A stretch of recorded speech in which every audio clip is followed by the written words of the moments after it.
management practice and organization behavior. Its subject code is DMGT 402. In total you have 16 chapters. These are your chapters. So let's start with your first chapter, Introduction to Management. You know what is management?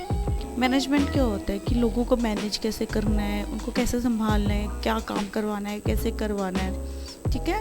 किसी से हमने best outcome कैसे निकालना है। जैसे definition of management क्या है, FW Taylor ने क्या डेफिनेशन दी है। Management is the art of knowing what is to be done and seeing that it is done in the best possible manner. मतलब हमने क्या करना है, कैसे करना है, किस तरह से करना है कि उसका बेस्ट पॉसिबल हम निकाल सकें। हेनरी फ्यूल ने इसकी डेफिनेशन क्या दी है, management it is to forecast, to plan, organise, to command and to coordinate and control activities of other. मतलब ये हेनरी फ्यूल ने क्या कहा है कि जो मैनेजमेंट है वो क्या है कि सबसे पहले फोरकास्ट करना। फोरकास्ट का मतलब क्या होता है, एंटिसिपेट करना कि आगे फ्यूचर में क्या होने वाला, क्या हो सकता है, ठीक है। फिर उसके बाद उसके अकॉर्डिंग प्लान करना, फिर ऑर्गेनाइज करना, ठीक, किस तरह से वो मैनर, क्या चीज़ पहले आएगी, क्या चीज़ बाद में आएगी। फिर कमांड करना, किसने क्या करना है, कैसे करना है, ठीक है। फिर आपस में कोऑर्डिनेशन हो कि तालमेल बैठ जाए सबका, ठीक है। फिर उस जो हमने प्लान किया उसके अकॉर्डिंग एक्टिविटी हुई है कि नहीं हुई, और अगर नहीं हुई तो उसको कंट्रोल कैसे करना है, ठीक है। ये है दो डेफिनेशंस। नेक्स्ट है nature and characteristics of management. सबसे पहले क्या है, यूनिवर्सल प्रोसेस। इसका मतलब क्या है कि ये जो मैनेजमेंट है ये यूनिवर्सली एप्लीकेबल है सब जगह पे। कहीं पे भी आप जाओगे विद इन इंडिया या आउटसाइड इंडिया, पूरे होल वर्ल्ड में सब जगह मैनेजमेंट एक जैसे ही होती है, सब जगह एक ही प्रोसेस चलता है, ठीक है। नेक्स्ट है हमारा गोल ओरिएंटेड। मतलब जो मैनेजमेंट होती है वो गोल ओरिएंटेड होती है, कोई ना कोई ऑब्जेक्टिव होता है, उसको अकम्प्लिश करने के लिए आगे हम मैनेजमेंट बनाते हैं, ठीक है, कि आपने ये चीज़ मैनेज करनी, ये करनी। नेक्स्ट है ग्रुप एक्टिविटी। मतलब एक बंदे का ये काम नहीं है, ग्रुप एक्टिविटी, लोगों को हम मैनेज करते हैं, लोगों को संभालते हैं, लोगों को का तालमेल ये इसलिए मैनेजमेंट ग्रुप एक्टिविटी है। डायनामिक फंक्शन में क्या है कि ये चेंजेस होते रहते हैं, एक स्टैटिक नहीं, एक तरह से नहीं है, इसमें डिफरेंट चेंजेस आते रहते हैं, हम चेंज को अडेप्ट करते रहते हैं। सोशल साइंस में क्या हो जाएगा कि सोशली हमें हर जगह पे मैनेज करना होता है, लोगों को डिफरेंट साइकोलॉजी समझनी होती है, उसके अकॉर्डिंग, तो वो सोशल साइंस में होगा। Important organ of society, obviously important, हर जगह पे मैनेजमेंट चलती है, चाहे वो पॉलिटिकल हो, लीगल हो, या वैसे आप एज फ्रेंडली कहीं पे भी हमें मैनेज तो हर जगह करना पड़ता है, तो वो ये इसलिए इंपॉर्टेंट ऑर्गन ऑफ सोसाइटी है। नेक्स्ट है सिस्टम ऑफ अथॉरिटी। हर जगह पे अथॉरिटी अगर आपको मिलेगी, आपके पास रोल एंड रिस्पॉन्सिबिलिटी दोनों चीज़ें आएंगी, तभी आप किसी से काम भी करवा सकते हैं, ठीक है। तो एक जैसे इस सिस्टम ऑफ अथॉरिटी में क्या होता है, जैसे टॉप लेवल है, मिडिल लेवल है और लोअर लेवल है, कि ऐसे ऐसे अथॉरिटी बनी हुई है, सिस्टम बना हुआ है, उसके अकॉर्डिंग वर्क करते हैं। लास्ट है इंटेंजिबल। इंटेंजिबल का मतलब क्या होता है कि ना हम उसको छू सकते हैं, ना देख सकते, सिर्फ महसूस कर सकते हैं, ठीक है। तो मैनेजमेंट को हम सिर्फ महसूस कर सकते हैं क्या चीज़ कैसे हुई है। स्कोप ऑफ मैनेजमेंट में क्या है कि ये कहाँ पे एप्लीकेबल है। जैसे ये जो एक्टिविटीज़ होती है मैनेजमेंट की, प्लानिंग, ऑर्गेनाइजेशन, ये कहाँ कहाँ पे एप्लीकेबल है। जैसे हमारे ये ऑर्गेनाइजेशन में production management, marketing management, financial management and personal management. इसमें प्रोडक्शन में क्या होता है कि मैन्युफैक्चरिंग, जो भी हमने प्रोडक्ट मैन्युफैक्चर करना है, सबसे पहले स्टार्टिंग में क्या आएगा, कौन सा रॉ मटेरियल यूज़ होएगा, फिर उसके बाद क्या आएगा, पैकेजिंग कैसे होनी है, वो प्रोडक्शन मैनेजमेंट में। फिर नेक्स्ट हमारा है क्या है, मार्केटिंग। मार्केटिंग में एड्स करनी है, प्रमोशनल एक्टिविटीज़ कोई चलानी है, उसको कैसे मैनेज करना है। फाइनेंशियल में क्या आएगा कि हमने पैसा कहाँ से उठाना है, लोन लेना है या किस प्रोजेक्ट में लगाना है, किस में नहीं लगाना, वो फाइनेंशियल मैनेजमेंट में। फिर हमारा आएगा पर्सनल, मतलब कि HR डिपार्टमेंट में लोगों के ग्रीवेंसेस हैंडल करने, मोटिवेट करना, वो सारा इसमें। पर्पस क्या है मैनेजमेंट का, सबसे पहले क्या है, reducing ambiguity in methods of working.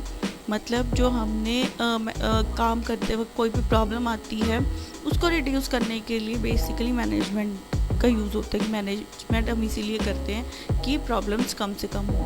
अगर अच्छी नेक्स्ट क्या है कि कॉस्ट डाउन करने के लिए अगर अच्छी तरह से हम मैनेज कर पाएंगे, लोगों को मोटिवेट करेंगे, तो उससे क्या होएगा, हमारी कॉस्ट भी कम होएगी।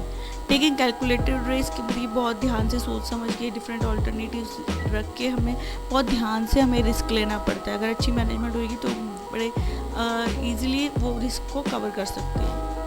मैनेजिंग पर्सपेक्टिव रिस्क की कोई अनसर्टेनिटी भी हो सकती है, उसको भी हमने कैसे मैनेज करना है उसके अकॉर्डिंग। जैसे अभी कोरोना का टाइम चल रहा है तो कई ऑर्गेनाइजेशन फिर भी चल रही हैं, तो क्यों उन्होंने पर्सपेक्टिव रिस्क का वो रखा होता है कि हाँ अगर ये प्रॉब्लम आ गई तो हमने ये चीज़ करनी है। तो अगर अच्छी मैनेजमेंट होएगी तो ये दोनों रिस्क से आप कवर कर सकते हो।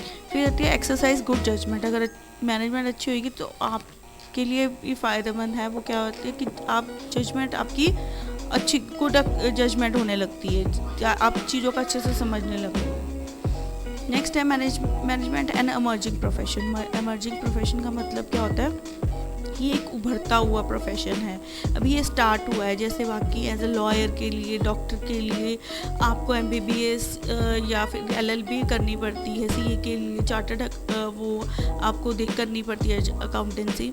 तो ये क्या है, मैनेजमेंट में अभी ऐसा कुछ नहीं है, सिर्फ जस्ट अभी BBA और MBA एक डिसिप्लिन ज़रूर आए हैं, बट ये कोई भी कर सकता है, किसी भी फील्ड का बंदा, इवन कोई आर्ट्स का, कोई साइंस बैकग्राउंड का, सब।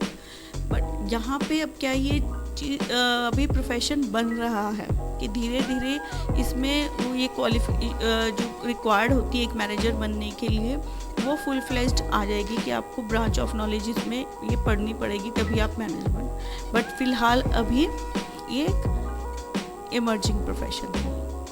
Who is manager?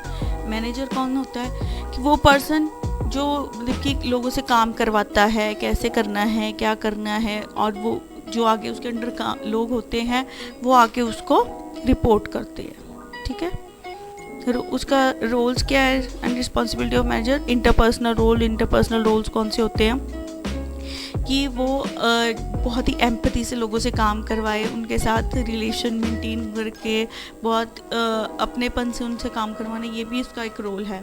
ठीक है, फिर इन्फॉर्मेशनल रोल में क्या है कि लोग जो भी उसको आगे टॉप मैनेजमेंट से जो भी टास्क मिलता है या उसको आगे फर्दर इन्फॉर्मेशन प्रोवाइड करानी है अपने लोअर लेवल को। ठीक है, वो इन्फॉर्मेशनल रोल आगे बताना क्या रूल्स हैं, रेगुलेशंस हैं। डिसीजनल रोल्स में क्या आएगा कि जो कुछ भी उसने अगर टास्क दिया है वहाँ पे उसको डिसीजंस भी लेने होते हैं कि कौन सा वो ऑल्टरनेटिव चूज़ करे, कौन सा नहीं। तो ये 3 तरह के रोल्स हैं। नेक्स्ट है skills of an effective manager. सबसे पहले क्या है कि एक्सपेक्टेशन मैनेजमेंट की। ऑब्वियसली अगर आप एक मैनेजर इफेक्टिव तभी हो सकता है अगर आप अपने सबॉर्डिनेट से या अपने लोअर लेवल मैनेजर से एक्सपेक्टेशंस रखते हैं कि वो अच्छा काम करे। ठीक है, तो अगर आप एक्सपेक्ट करोगे तभी आप उनको मोटिवेट कर पाओगे और वो अच्छे से ऑलरेडी आपको वो रिजल्ट्स देंगे। फिर प्रोवाइडिंग टूल्स, जो भी टूल्स है वो प्रोवाइड करने कि कोई प्रॉब्लम ना हो। रिमूविंग हर्डल्स, प्रॉब्लम्स कोई भी आ रही है काम करने में उनको रिमूव करना, ये एक मैनेजर का काम होता है। फिर ओनरशिप मैनेजमेंट, मतलब कि अगर वो अपने काम को एज अ ओनरशिप में लेके अपने एज अ ओनर वो अगर करेगा, अपना समझ के करेगा, तो वो ज़्यादा अच्छे से मैनेज कर पाएगा।